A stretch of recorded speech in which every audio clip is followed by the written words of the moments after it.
Well, hello to all of you string picking guys and gals out there. Welcome back to the channel.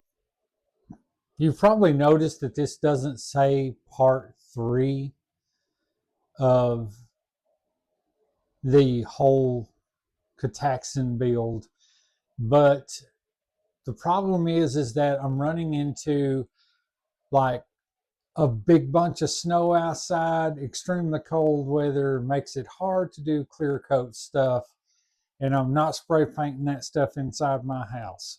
So today we're going to learn something a little bit different that I picked up on, and I think that you'll like too.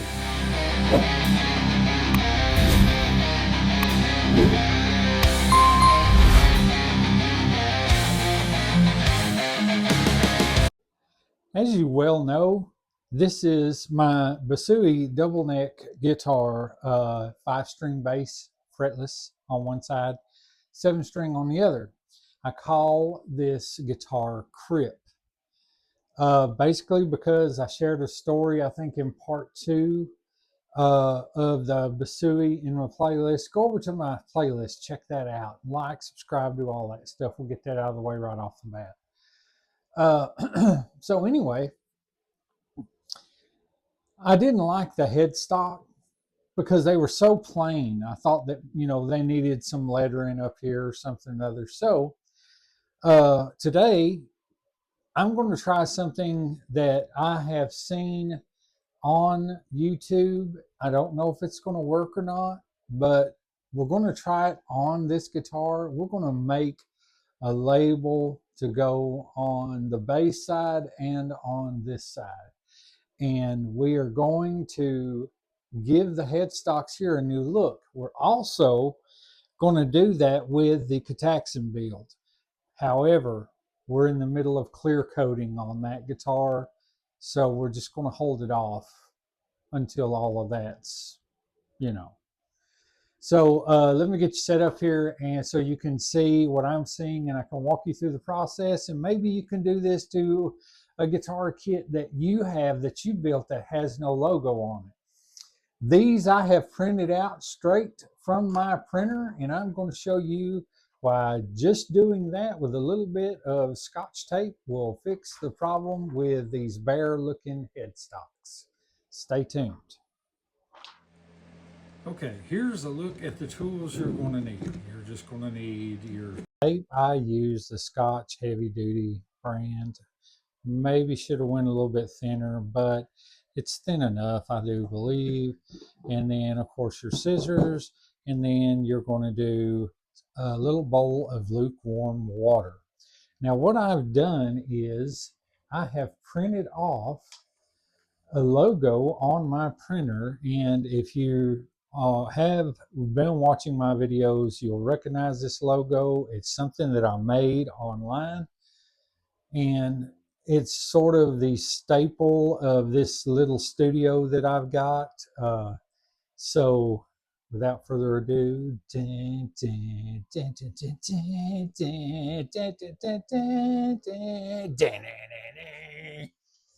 look, it's a little logo, the Obscene Studio logo, Artistic Chaos.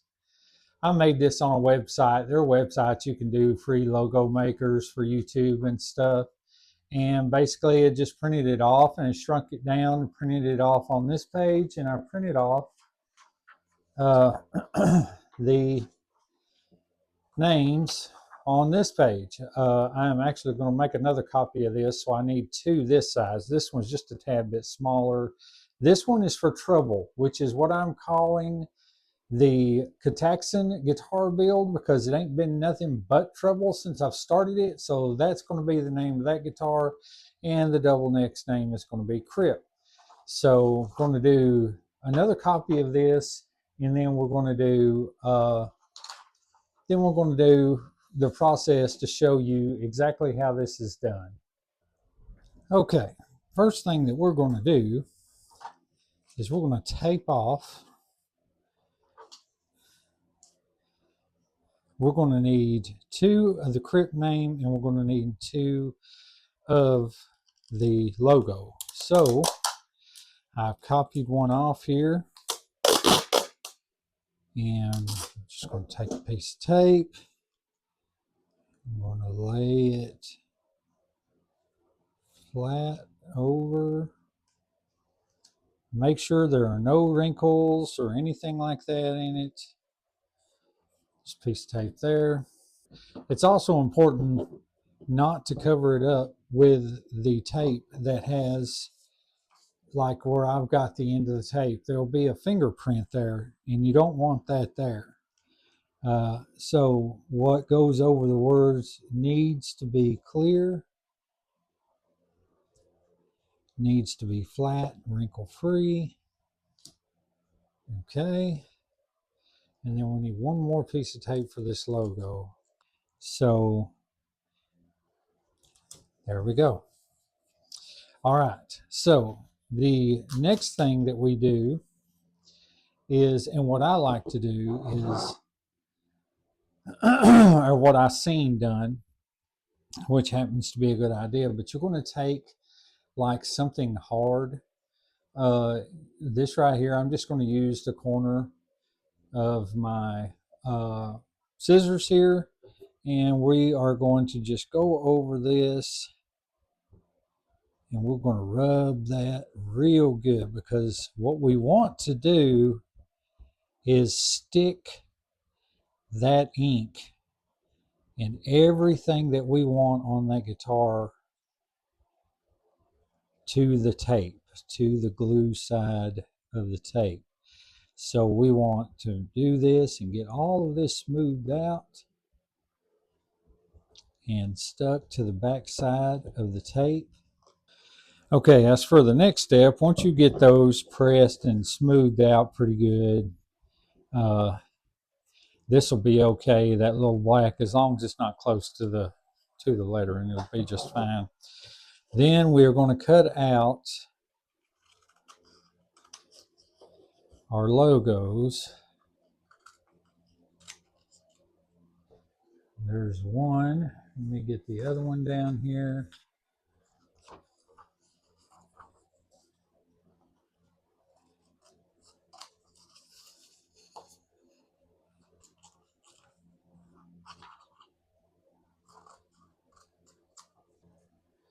Who would have ever thought all that scissor time in kindergarten would have paid off one day, huh? So what's going to happen is that you're going to drop these into water for about 3 to 5 minutes. If you pull them out at about 3 minutes, it's probably not going to do all that well. So my suggestion is more to the 5, and I'll show you exactly how this is going to work. But closer to 5, about 4.5, 5 minutes in lukewarm water. And I will take you to the bench and show you that process under some light. And we're going to go ahead and we'll do one label at a time, because if it sits in the water too long, the problem is going to be that if you leave it in that water too long, then it's going to affect the glue on the back of the tape. And you don't want to do that, because then it's not going to adhere good. So let me shut you down right there, get these trimmed up, and then I'll take you to the next step. Okay, so now what you want to do is we got these all trimmed out. My suggestion to you is, if you're doing something this small with rounded edges, is to use a hobby knife. It's probably going to be the best way to go. These turned out okay, but like I said, my kindergarten scissor cutting skills are on point. So we're going to put it into water. Now sometimes it'll try to float back to the top. Other times you just keep it underwater. Eventually, when this paper on the back of that is saturated, it'll sink to the bottom. And then you wait about 3 to 5 minutes per, and you want to do one of these at a time. Like I said, doing 2 at a time is going to be a bit of a headache, because it's a gentle process to get the paper off the back of the tape, and it takes a little bit of time, and by the time you get done with one logo, then your next logo may be ruined. So we're going to try and do this one logo. We're going to put it on the base over here. I'm going to set you up to where you can see the base and see it actually going on there. See, now it's sunk to the bottom. Okay, and we'll call that starting right there. I'll be back in 3 to 5 minutes. I'll set you up to where you can see the base and the process here. Okay, here is what we are looking at, and it did not turn out as good as I thought it would, but I didn't want it to be super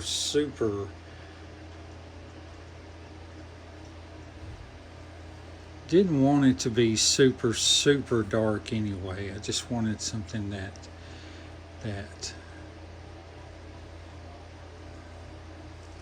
actually showed up somewhat, and it did an excellent job of that. And for some reason I didn't have to rub the paper off of the back. It actually come off by itself. So okay, so, and here we have a logo, and here is the paper. It separated on its own, which I didn't think. Most of the time you have to rub this off the back. But we do have a logo on there, so that's a good thing. It's not super dark. The guy that I got this idea off of on the YouTube channel, he did a much larger one, and he had to take the back of the paper and do a gentle rubbing on the paper side of it until it rolled off of the tape, and it did very well. I was super impressed with how his turned out. This I think will do just fine. Kind of puts my little studio name in there. Also, I forgot to mention that you want this to not move, so you always put your thumb on one end, brush kind of like a squeegee with a microfiber cloth, something like that. Gets the water off the top, helps some of the water from underneath to come out, and then you do that the other way. And then in about 3 or 4 hours, somewhere around in there, when it's adhered really good, you want to come back in with the cloth and you want to give it one final push to see if there might be any water droplets under it that you can get out. At that point in time, it will be on there. So let's flip it over. We'll go ahead and put the other part, the other logo in the water. This time we're going to leave that in there. Hopefully it'll do what the last one did.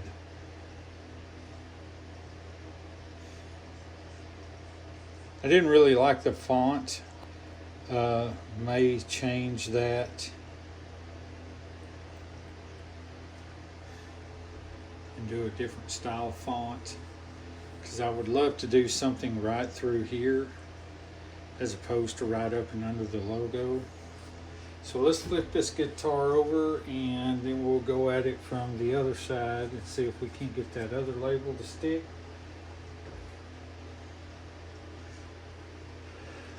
But yes, this does work. I spotted this video on YouTube and I was very impressed. that the guy that done his video, it turned out amazing. Just absolutely. He just did a name. He didn't really do any logos or anything. It was kind of my idea to try and do a logo, because I've always kind of had it out for this. I always thought there should be something on here. So that's what we're doing. So give me just a few minutes here and we'll get this other logo on there and be set to go. Okay, we have the logo out on this side, already trying to separate. Oh, there it is, right off the tape. So let's just put that over there. And we're going to center this up to a good spot right there. Now these logos are super small, and because they're small, not much of the ink come off on the glue side of the tape, but we have accomplished. This has turned out really good. I kind of like it being a little bit lighter. Didn't really care much for it to be super dark and black, but it's kind of almost like a little hidden thing that draws your curiosity, makes people look close, makes them think, what is that? Oh, that says Obscene Studio and Artistic Chaos. So yeah, make sure you want to wipe it down while holding it in place. Make sure that you get as much of the water out from under it as you can. And then you give it about probably anywhere between 3 to 4 hours to dry, and then you come back and you rubber down again. And there you go. You've made a label for your guitar. Now this is just my label.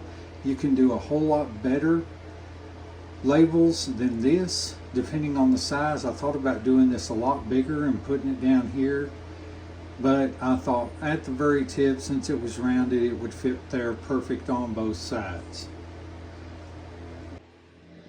And there you have it, folks. We have the Obscene Studio logo on the bass side and on the guitar side.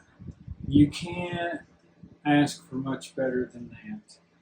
Now, I do know that the tape itself is a little shiny, and at the right angle you can see that it's on a piece of tape, so on and so forth. However, there are other ways that you can do this. You can do it with, of course, printing stuff on water transfer, stuff like that. You can do, get the water transfer paper, print out all kinds of that stuff, and then just, it's probably a lot easier. But for those of us that, are trapped in the snow, that are looking for an easy way to do labels on the guitar, I think that turned out really well. I like it. It's subtle.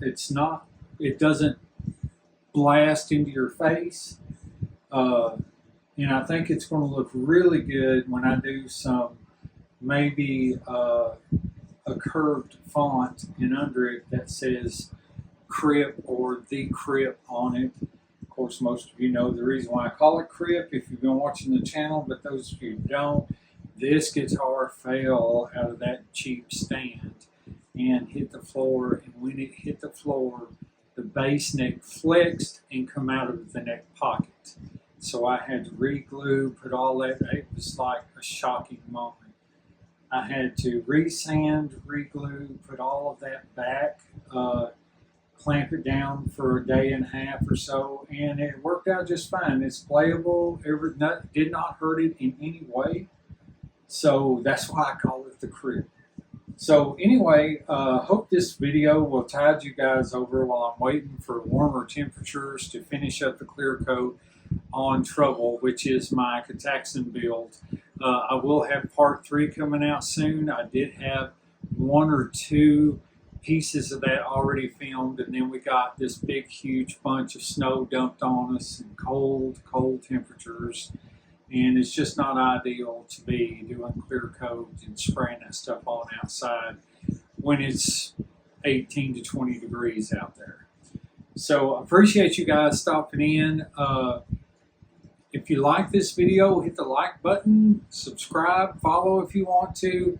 We're all about learning here at Obscene Studios on the String Pickers channel. I put to the test a lot of things that I see online, and if it works, it works. If it don't, it don't. That way you know. And if you want to try this yourself at home, I think that it's going to be pretty cool. And I've already got a plan to do to the Cataxin build that I'm working on now. I think it's going to turn out really good on that headstock, and everything's going to look awesome. So, as always, I appreciate you guys stopping in, but the door's closing. You have to leave.